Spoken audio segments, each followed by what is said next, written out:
Hi guys, and welcome back to Movies That Matter with the Viking. And today I'm going to give my review of Swamp Thing. Now, I heard some good things about Swamp Thing. I heard it was a great show, but I was putting off watching it for the sole reason is because it was cancelled after just one episode. Now, there wasn't just 5 episodes in this season. There was 10 episodes to watch, and Warner Brothers, after just one episode, cancelled it. Now, the reasons that sources say it was cancelled was because they didn't want to pay the millions that it would have took to store the show's physical sets in North Carolina. And that led to the decision. So I got ready to watch it on Amazon Prime, and I wasn't too excited or too attracted to this show because I looked at the title Swamp Thing. Okay, well, how much can you actually do with this character, this Swamp Thing, who's supposed to be kind of like a villain? What can you do is going to make me interested for 10 episodes. So I put on the first episode and I sat down and I watched Swamp Thing, and this is my thoughts. Did I like it? No. I fucking love this show. I'm not just over exaggerating. I think this is 10 of the best episodes of television that you could watch ever. One of, not the best, but one of the best television you could watch. The show throughout looks like it's of a film quality. It looks like it was shot for an IMAX theatre release to be seen in the best and the biggest screen possible, made by the biggest and best director that you've ever seen. This film is truly of this series, is truly of quality. It reminds me of a film so much. It looks like if you put it up in a cinema or a theatre and just put it up there, all 10 episodes, it wouldn't look out of place from any film that you go see. It probably looks even better than most films that you would see in theatres. And I'm talking about the quality of the way it's shot, with the cinematography, with the camera that's shot, the direction from the directors, even the writing. It's of peak quality for television, and it's such a shame that this got cancelled. So what is this show about? It's about this character, Abby Arcane. She returns home to Louisiana to investigate a deadly swamp-borne virus, only to discover the dark, terrifying mysteries of the swamp. Now, it was created by Gary Doberman, okay, and he's been involved with films like It, a few of the Annabelle films, things like that. I think he does a great job in the show here, and I think it's written very well. Crystal Reed plays Abby Arcane, and she's brilliant. She is a beautiful woman, but she can also act her ass off. She can do the side very well. She can do the serious side. She can be a badass. She's not afraid to stand up for herself. Her character is done very well, and it's good to see a female-led show with such a strong actress who can act. There is some supporting actors who you might know of. Kevin Durand, he plays Jason Woodrue. He plays kind of like a mad kind of scientist. He kind of reminds me a bit of Edward Nygma, kind of the Riddler. Like, he does not like he has a kind of riddling scenes or he does things like that. It's just the way he's just crazy. He plays this kind of scientist kind of.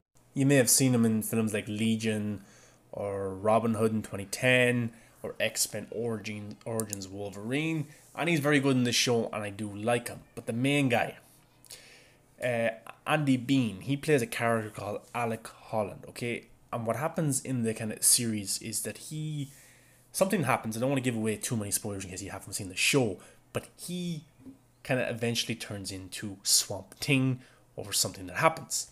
Now, he doesn't play Swamp Thing himself. Swamp Thing is played by Derek Mears, and he does a great job as Swamp Thing. He really, really does. You may have seen him in things like Alita Battle Angel and Predators, but he does these kind of weird kind of roles, and so he's very good as Swamp Thing. But I want to say this. I want to say that the costume design for Swamp Thing is absolutely terrifying. It's brilliant. He's a beast. He's so big. He looks massive. And then when you just imagine seeing that in a swamp where it's dark at night, you just see this green thing with red eyes looking at you. It truly is terrifying. But what I loved about this show is that it takes a real horror element to it. It's not afraid to push the edges in terms of trying to scare or freak the audiences. Now, there's some brutal scenes in this show of people. One guy, he kind of people are kind of getting affected by the swamp and they start seeing things. And this one guy sees a snake on his hand, and the snake is biting his hand, but there is no snake there whatsoever. So the guy has to cut the snake off his arm, and he ends up cutting and stabbing himself. It's pretty brutal. I'm not even doing the scene any justice whatsoever. It's brutal. But the action, it is slow. There isn't much action in the film. It's more character development, getting to know these characters, getting to know the town that they're in, getting to know their motives and different things like that. But I will say one person who was absolutely my favourite character, and that was played by Will Patton. He plays kind of like the bad guy in the town. He's a rich businessman. He kind of owns everybody in town. Nobody will kind of step over him or go against him in the town. And Will Patton plays Avery Sunderland. Now, Avery Sunderland, he's kind of intimidating, not by how he looks, but more by the power that he has and the money that he has. Now, him himself, he isn't kind of a rich person, but his wife kind of funds him. She's the rich one. She is all the money, and that's played by Virginia Madsen. You might have seen her in things like Candyman in 1992 and Dune. She's been around a long time, and she's been in interesting roles. But she's dealing with her own struggles in her own life, and Avery is kind of taking advantage of her because years prior they lost their daughter in a terrible accident, and she died, and she's never been the right way since. So Avery kind of takes advantage of her in that sense, but they also kind of blame Crystal Reed's character Abby because they hung around, and she was with her when she died, and then Abby left the town and went off to be a successful woman in her own right, and then they're left there with no daughter, so they kind of hold a grudge against her and blame her for this.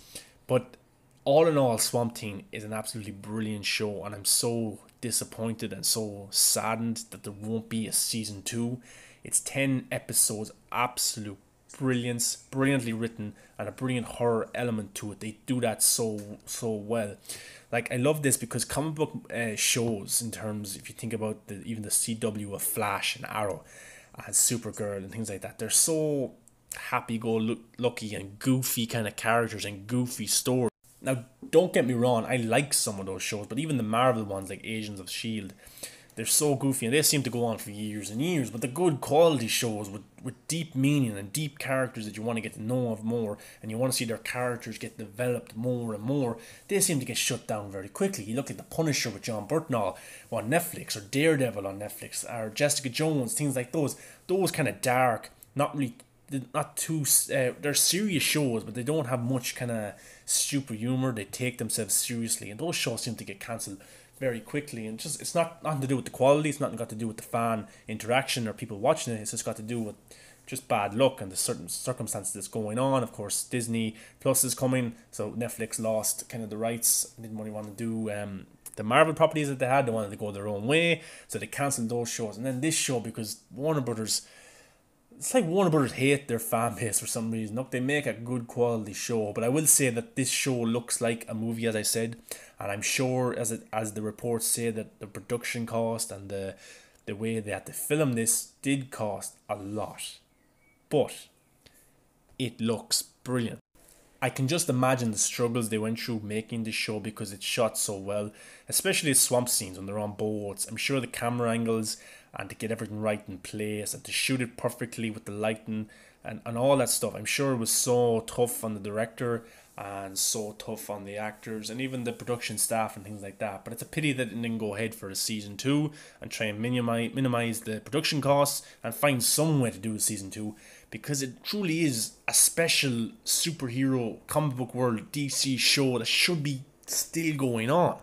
Now, is there hope to see more Swamp Thing in the future? I hope so. I hope it's brought back, but I also think it's unlikely as well. HBO Max, you think, would be the perfect environment to bring back Swamp Thing and put it on that platform. If not the DC streaming service, why not HBO Max? They can put money into it. They can even add more money to it and get to see more of this show in a bigger kind of light and bring more attraction through HBO Max. But another reason I think this is unlikely is because, as we know, J.J. Abrams is going to be producing a Justice League Dark, which will probably more than likely involve Swamp Thing, and he might want to go his own different route with an incarnation of Swamp Thing, so they might not want to continue the one that we've seen on the DC streaming service, and that's the only kind of flaw I can see in that. But for me, it's some of the best television I've watched in years. The characters are so interesting. Every single character, not just the main ones, every single one. And we have Maria Sten, who plays Abby's friend. She has her own kind of interesting story going on. We also have the sheriff and her son, who was also kind of involved with Avery in a way. I don't want to spoil it too much, but also another interesting character that we got to see glimpses of, but we were supposed to see more of in season 2.